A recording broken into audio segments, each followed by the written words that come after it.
L'imprenditore del Piovese si fa prestare 40.000 euro da un collega di Milano, i tassi arrivano all'800% e lui chiama i carabinieri. Federcontribuenti, non è un caso isolato, denunciate. Titolare di un bed and breakfast di Silea, minacciata con un coltello e rapinata da un cliente, marocchino arrestato dai carabinieri, l'uomo l'ha costretta a prelevare denaro al bancomat. Preselezione al Palasport per il concorso indetto dall'azienda ospedaliera di Padova per un posto da ostetrica, quasi 1.400 i candidati, la prova mercoledì prossimo. Rogo nella notte nel campo Rom di Favaro Veneto, 2 roulotte disabilitate andate a fuoco, nessun ferito. Quel campo Sinti è da smantellare la dura presa di posizione della consigliera leghista Silvana Tosi. Lutto nel mondo della politica veneta, è morto all'età di 78 anni Gianfranco Cremonese, noto tutti come Franco, era diventato governatore del Veneto nell'agosto dell'89.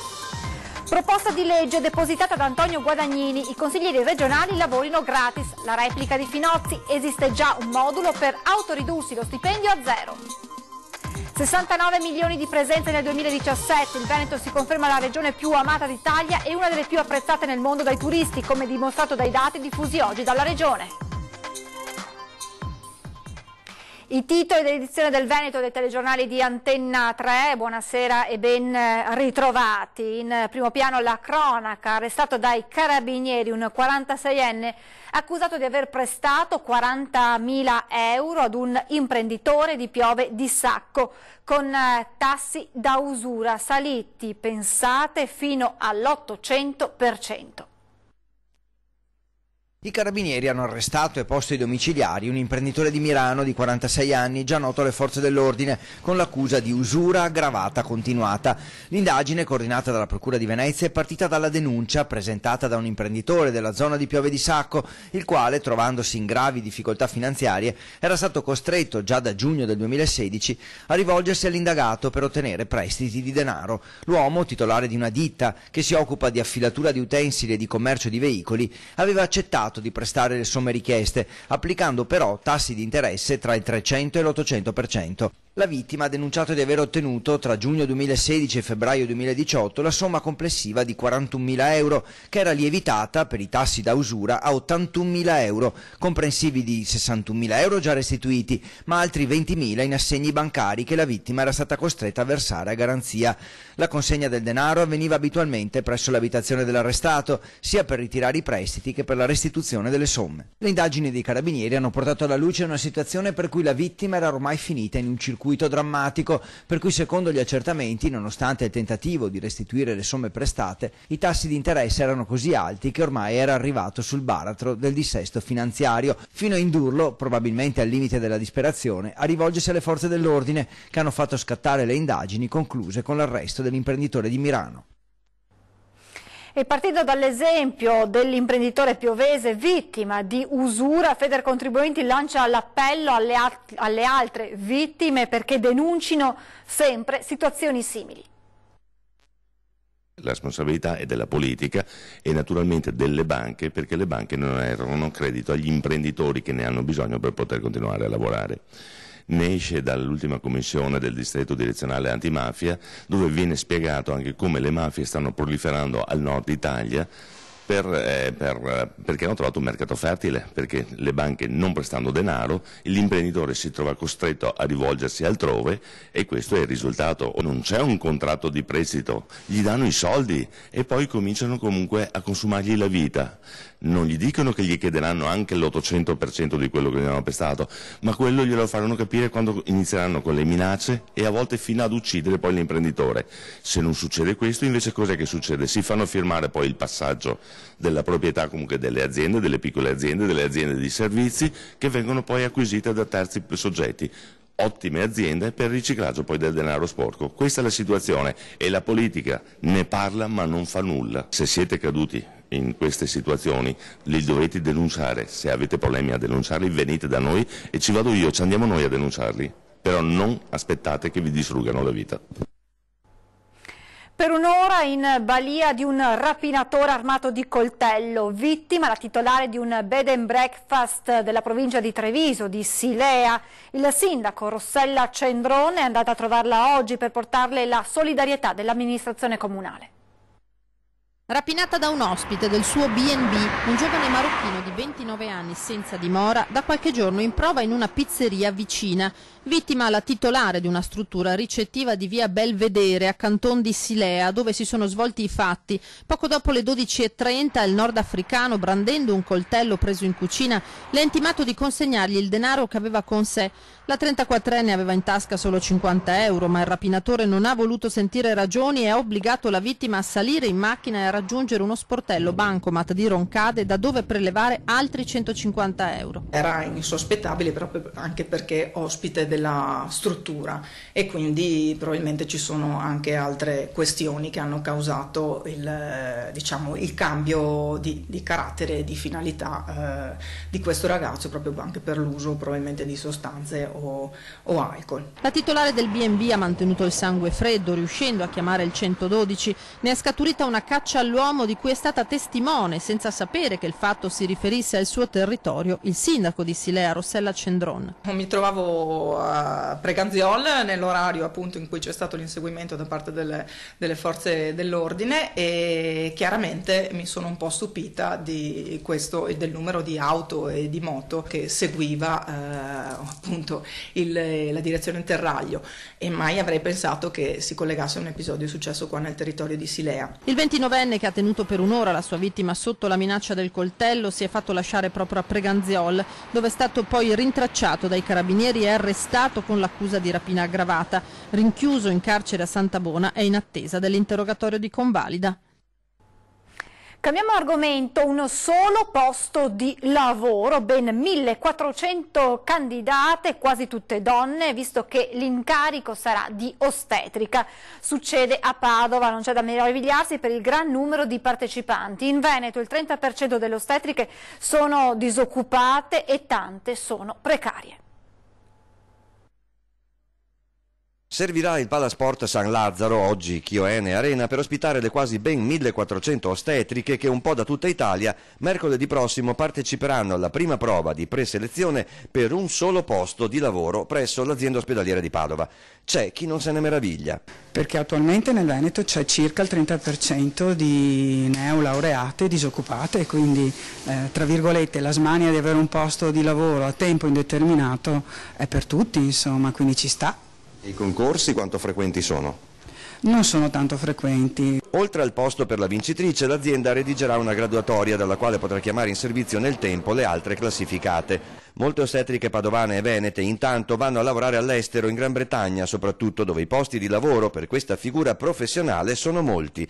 A Padova invece, tra quelle in servizio, ce ne sono tante di precarie, con contratti a termine, ma ormai esperte, perché non sono state assunte prima loro. Noi ricordiamo alle amministrazioni e alla Regione Veneto che in questo momento c'è una normativa che prevede la stabilizzazione del personale precario, mancano ancora le linee guida regionali che possono permettere alle amministrazioni di portare avanti questa stabilizzazione. E così nel giro di qualche mese a Padova ci sarà un altro concorso per un altro solo posto per ostetrica, stavolta indetto dalla ULSS 6. Per gli aspiranti al posto, altra trasferta e altra serie di prove d'esame. Comunque, in un settore sottodimensionato nel personale, meglio prendere quello che c'è, se la salute pubblica vuole davvero il bene della donna partoriente e del suo bambino. Tutte le evidenze scientifiche, tutti gli studi fatti in ostetricia riportano che dove c'è un'ostetrica che segue one to one una donna, c'è un miglioramento della qualità assistenziale. Siamo nate per quello, noi studiamo per quello, per stare vicino alla donna, per accompagnarla nel suo percorso, dalla gravidanza al parto, in menopausa, educazione sessuale, quindi tutto il ciclo vitale della donna.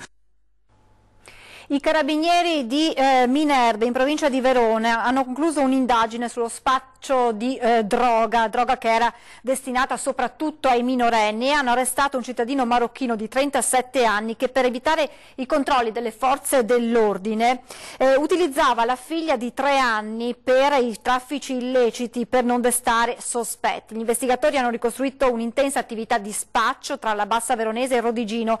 In molti casi lo scambio di droga veniva coprendosi con la figlia appunto del sospettato. Quel camposinti è da smantellare, dura la presa di posizione della consigliera leghista Silvana Tosi dopo l'incendio scoppiato questa notte in un campo rom a Favaro Veneto. Fiamme nel villaggio Sinti di via del Gran Turco a Favaro Veneto. L'incendio è divampato intorno all'1 di notte e ha distrutto completamente 2 roulotte dove trovavano alloggio alcune famiglie. I pompieri sono accorsi con 2 squadre spegnendo il rogo in circa un'ora e mezza, evitando che si estendesse alle attigue casette prefabbricate. Nessuno è rimasto ferito. Questa volta è andata bene, ma le condizioni di degrado e insicurezza di quell'insediamento sono note da tempo, accusa la consigliera comunale leghista Silvana Tosi, che abita a pochi metri dal villaggio Sinti e da anni si batte perché il campo, realizzato nel 2009 dall'amministrazione Cacciari, venga smantellato. È stato un vero fallimento, adesso sono rimaste poche famiglie, circa una ventina, in principio c'erano 38 famiglie, le case non sono adeguate, sono 38 metri quadrati, in realtà queste famiglie sono circa 5-8, i componenti di queste famiglie sono 5-8 persone, quindi non sono neanche a norma, sono in sovraffollamento. Una situazione di illegalità non più tollerabile, sostiene la Tosi, che invita l'amministrazione a un intervento tempestivo. I campi nomadi devono essere smantellati e io chiedo ciò a questa amministrazione, chiedo dei programmi adeguati di integrazione perché i campi nomadi sono luoghi di degrado e vanno assolutamente chiusi. Queste persone non sono nomadi ma cittadini italiani, ricorda l'esponente della Lega, e vanno integrate nella società attraverso politiche abitative come si fa per tutti gli altri. Certo però che se vanno integrati nelle case comunali è necessario un regolamento ferreo di rispetto e chiaramente chi non rispetta il regolamento deve essere allontanato dalle case. Lutto nel mondo della politica veneta. È morto all'età di 78 anni Gianfranco Cremonese, noto a tutti come Franco. Nato nel Vicentino, da tempo viveva sui Colli Euganei. Esponente di spicco della corrente dorotea della Democrazia Cristiana, era diventato governatore del Veneto nell'agosto del 1989, quando il doge Bernini divenne ministro dei trasporti. Nel luglio del 92 fu costretto a dimettersi poco prima di essere coinvolto nello scandalo di Tangentopoli. Ed ora proposta shock in regione, i consiglieri lavorino gratis. I consiglieri regionali non percepiscano più alcun emolumento, come ai tempi dello Statuto Albertino, quando l'attività politica e istituzionale era svolta a titolo gratuito da un'elite. La proposta arriva dal consigliere di Siamo Veneto Antonio Guadagnini, che ha depositato a Palazzo Ferrofini un progetto di legge di 2 soli articoli per abolire completamente le indennità degli eletti. La risposta non tarda ad arrivare dal presidente della prima commissione Marino Finozzi, relatore di una serie di provvedimenti che anno dopo anno hanno ridotto stipendi e rimborsi dei consiglieri. Ma io credo che sia arrivato tardi il buon Guadagnini, perché ancora nel 2009 il Consiglio regionale aveva approvato una legge, un articolo di una legge, dove prevede che il consigliere che ritiene che il suo emolumento sia, come dire, sproporzionato rispetto al proprio lavoro, lo può ritornare alla regione. Quindi potenzialmente oggi i 51 consiglieri possono azzerare il proprio stipendio. Esiste anche un modulo prestampato, ricorda Finozzi, che ogni consigliere può compilare, firmare e consegnare all'ufficio di presidenza. Invito Guadagnini a farlo velocemente, visto che è il proponente di questa legge. Ognuno credo sia cosciente del proprio valore, del proprio impegno, della propria attività in seno al Consiglio regionale, che non è solo all'interno delle sedi regionali ma anche fuori ad ascoltare la gente. In base a quello che è la propria autovalutazione può ridursi lo stipendio anche a zero, se ritiene di valere zero. Non mi risulta siano molti i consiglieri che si sono avvalsi dal 2007 ad oggi di questa facoltà, informa il presidente del Consiglio regionale Roberto Ciambetti. Sono stati solo 4 e per periodi limitatissimi. Ricordato questo, è mio dovere censurare ogni tentativo di svilimento del lavoro del consigliere regionale, un incarico che non va assolutamente sovrappagato ma nemmeno svilito. I crediti deteriorati di BPV e Veneto Banca sono stati acquisiti da SGA come previsto dal decreto ministeriale. Era tutto previsto e oggi quanto scritto sulla carta è stato realizzato. La SGA, società per la gestione di attività legata al Ministero dell'Economia, ha acquisito dall'ex BPV e da Veneto Banca i crediti deteriorati che con il decreto legge di giugno non sono passati al gruppo Intesa San Paolo. I portafogli ceduti sono costituiti da circa 112.000 posizioni debitorie per un valore lordo totale di 18 miliardi di euro. Di questi circa 10 miliardi è di sofferenze da recuperare, altri 8 miliardi di euro riguardano incagli che potrebbero anche tornare in bonus se SGA, che ha costituito una squadra apposita di 140 persone, potrà operare da banca e ritrattarne le condizioni. Il denaro che complessivamente verrà recuperato da questi 18 miliardi di crediti deteriorati andrà a ristorare i creditori delle due popolari venete, oggi in liquidazione coatta amministrativa, a cominciare dallo Stato, che oltre ad altre garanzie ha pagato per l'operazione di salvataggio 4 miliardi e 800 milioni di euro. Ci fermiamo adesso, qualche minuto di pubblicità e poi torniamo con altre notizie dal Veneto, tra poco.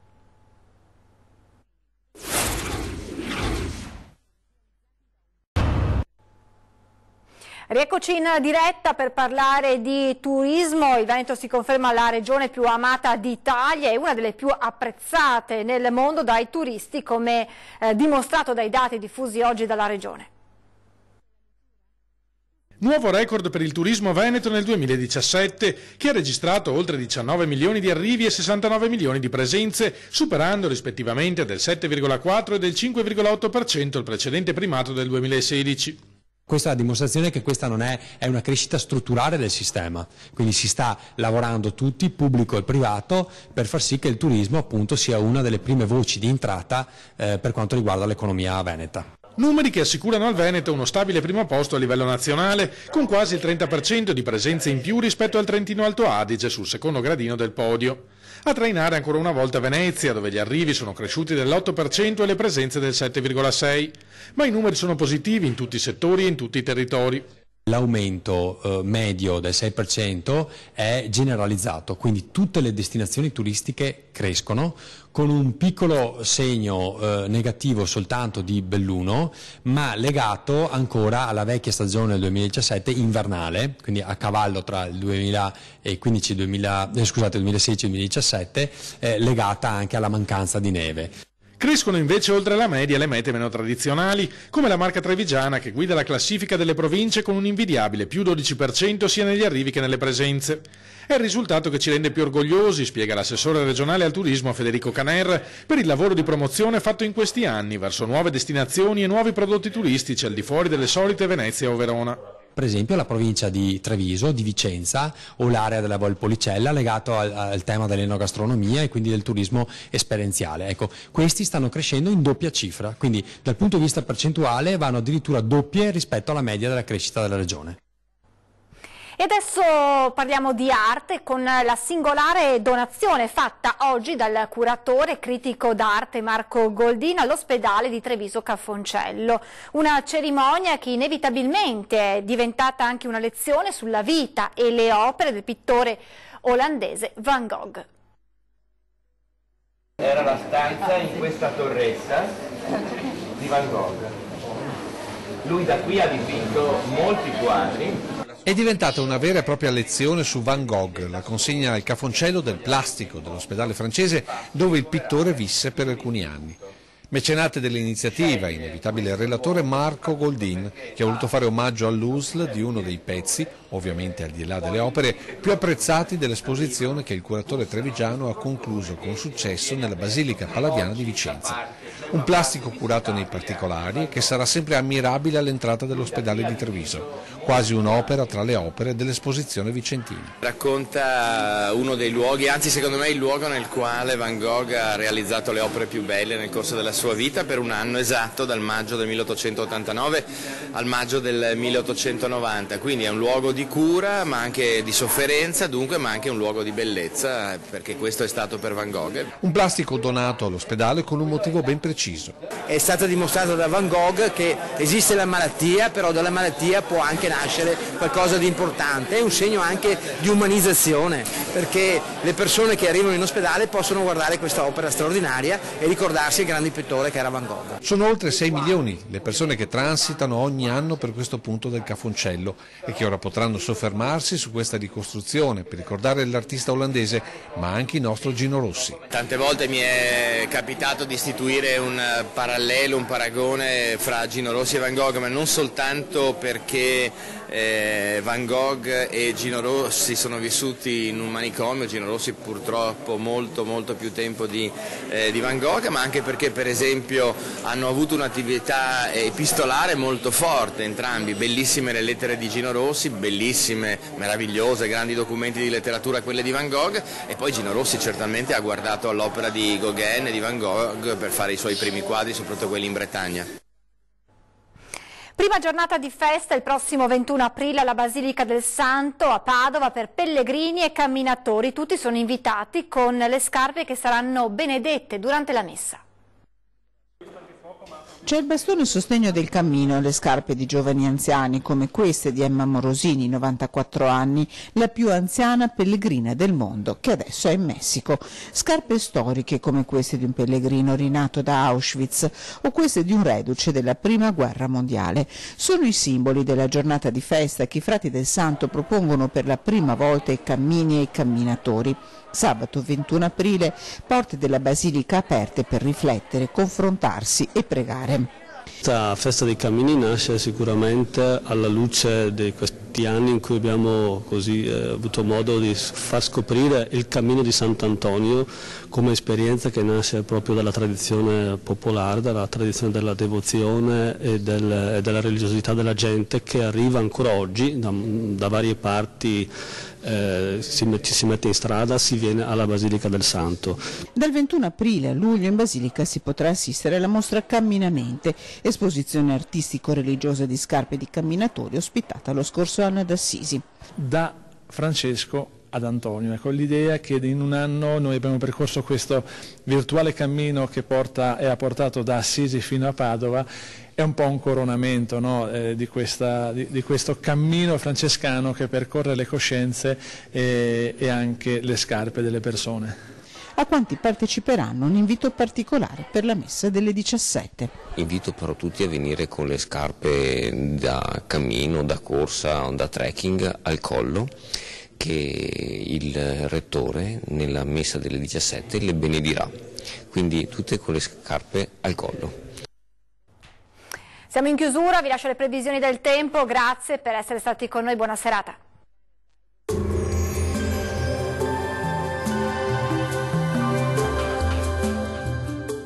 Termoidraulica Susin. Se compri una caldaia, in omaggio il condizionatore. Termoidraulica Susin a 0 branco.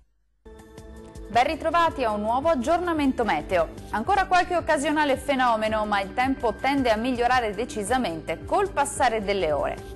Sul Veneto qualche pioggia generalmente debole sarà possibile, specie al mattino, sui settori più occidentali della nostra regione, ma migliorerà presto. Ampio soleggiamento altrove con cielo al massimo poco nuvoloso. Le temperature minime si attesteranno tra i 6 e gli 11 gradi, i valori massimi invece saranno compresi tra 14 e 18 gradi. Tempo lievemente instabile sul Friuli Venezia Giulia, dove permarrà qualche precipitazione anche temporalesca, più probabile peraltro al mattino e al pomeriggio. Più soleggiato invece sul Triestino, fenomeni in cessazione entro la serata. Temperature minime comprese tra 9 e 11 gradi, valori massimi invece tra 14 e 19 gradi.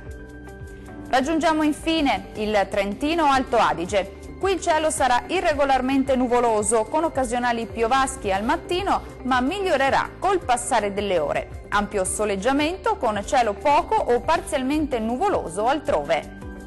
Le temperature minime saranno comprese tra 6 e 9 gradi. I valori massimi invece saranno oscillanti tra 13 e 15 gradi. Dal meteo di Antenna 3 per ora è tutto. Arrivederci.